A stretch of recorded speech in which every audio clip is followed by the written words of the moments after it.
Welcome to the podcast about venture capital, where investors and founders alike can learn how VCs make decisions and reach conviction.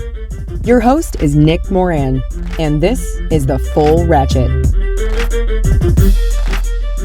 Welcome back for another edition of Investor Stories. On this special segment, the experts describe the most important lesson that they've learned and how that has changed the way they invest. This is the special segment called Lessons Learned. On today's special segment, we have Mike Smerklo of Next Coast Ventures. Mike, can you tell us a story highlighting a critical lesson that has changed the way you invest? Yeah, I'll tell you a story, Nick, about this one, which is a positive one. It's one of our Fund 2 portfolio companies. So we had brought in this EIR, and we do this every once in a while. And we've only done 2 or 3, but this particular entrepreneur had a great experience in a lot of education and new media. And she came to us and said, I want to start something. So we said, why don't you come work out of our offices? And she had some of the best ideas that we had seen. This was 2 years ago. A lot about things we're talking about. We actually future of social media. How can you do long tail podcasting or community building? So we love the ideas, but there was something missing every time we talked to her. And so one time I went out and had a few beers with her. My favorite watering hole in Austin, Texas, called the Mean-Eyed Cat. It's kind of quasi dive bar. And we were sitting there and we were a couple beers in, and I turned to her and I said, you know, there's just something missing when you describe this, like the spark in your eye. There's not that spark. And fortunately, I think we were a couple beers in. She said, well, I have a wacky idea, like really wacky. So, okay, well, I love wacky ideas. Tell me. And she proceeds to pull out a PowerPoint. She said, you know, I had this idea 6 years ago. I've always thought it was completely stupid or crazy, but I'd love to share it with you. And the interesting thing about Nick was it wasn't just the idea when she presented it, but if you had seen the uptick in her passion and her energy and her commitment, it was all those things. I was like, and by the end, I was like, you have to do this. You have to do this because of all of those attributes. One, I thought it was a really good idea, but 2, just the level of her energy. And so what's biggest change for me from that experiment is, entrepreneurship is going to be hard. You're going to go through you're going to get all these punches in the mouth, as you alluded to. So if you don't have the energy and the commitment and that passion around it, then you're never going to make it through. And so now back to when we were talking about the marketplace, I spend more time on that, or as much time on that as I do about the idea or the market size. And we'll see. Time will tell if that's helped, but it certainly changed my perspective on investing.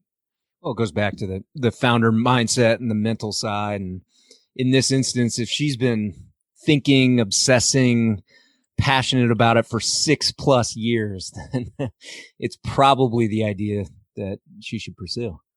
Yeah. And whether or not the idea, and it seems to be going quite well, but whether or not the idea does turn out to be that, my other point is, hey, would you rather pursue, even if it doesn't work, like ask yourself this question to any entrepreneur out there.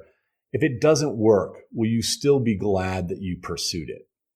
And most entrepreneurs don't ask themselves that question because they don't like to think about that. That's a good question. But will you still be excited? And my other question I also ask entrepreneurs is, hey, we're sitting in a bar, and to always go back to alcohol, but maybe we sit in a coffee shop, and in 3 years it didn't work, and we're drowning our sorrows, or I say we're either drowning our sorrows or celebrating what worked and what didn't work.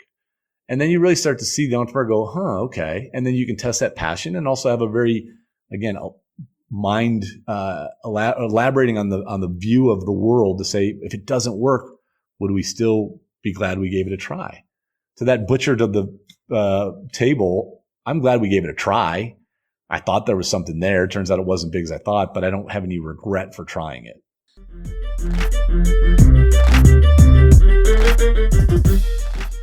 On today's special segment, we have Amy Nauiokas of Anthemis. Amy, can you tell us a story highlighting a critical lesson that has changed the way you invest? Ooh, a lesson that has changed the way I invest. I guess I would just say generally that you don't know anything at the end of a relationship that you didn't know at the beginning. And so if you're having a conversation in due diligence that rubs you the wrong way and you can't get the background, you can't get behind it to sort of understand and to clarify it and make yourself comfortable with it, then it's not likely going to be different when it blows up in your face 2, 5, 6, 10 years later, right? And I think that's true of virtually everything. And it goes to founder risk as well, that I've learned a lot more that, life is too short, that if something just doesn't feel right, it probably isn't. Great lesson.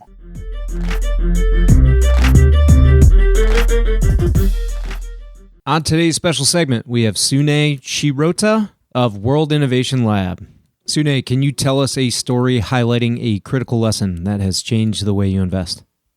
I would go back to the price. It's important to think about very, very long term, what the category would look like in 7-10 years out versus at the moment, what the multiple of something is. Okay, so don't get too hung up on valuation if the market size and the potential is very large. Yeah, and we need to be really diligent about that assessment, obviously. But that's one important lesson that I learned. Dream with the founder and not discount too much about the vision, right? I think that's very important.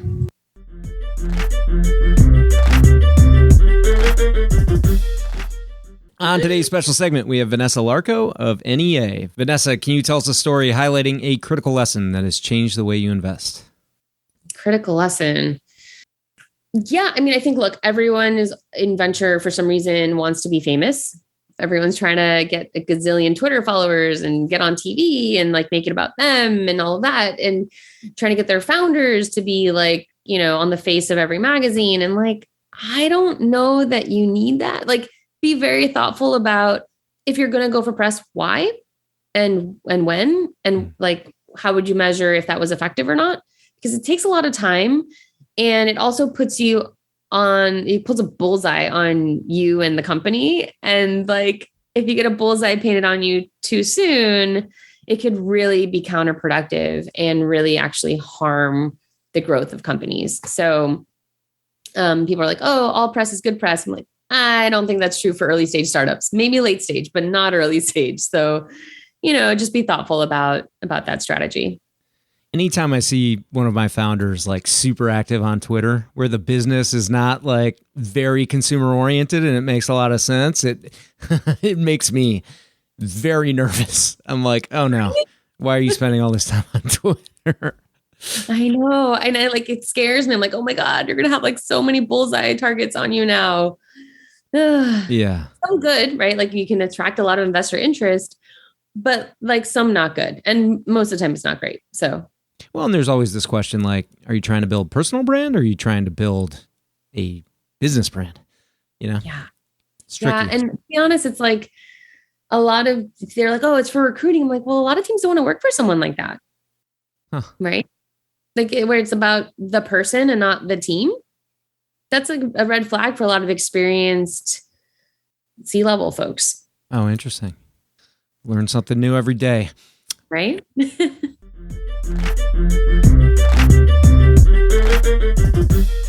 That will conclude this installment of Investor Stories. If you're enjoying the program and would like to see it continue, take a moment and leave a 5-star review in iTunes. Also, if you'd like updates on new content from TFR, as well as the top 10 VC articles every week, go to fullratchet.net and sign up for the newsletter. Okay, that will wrap things up for today. Until next time, over-prepare, choose carefully, and invest confidently. Thanks for joining me.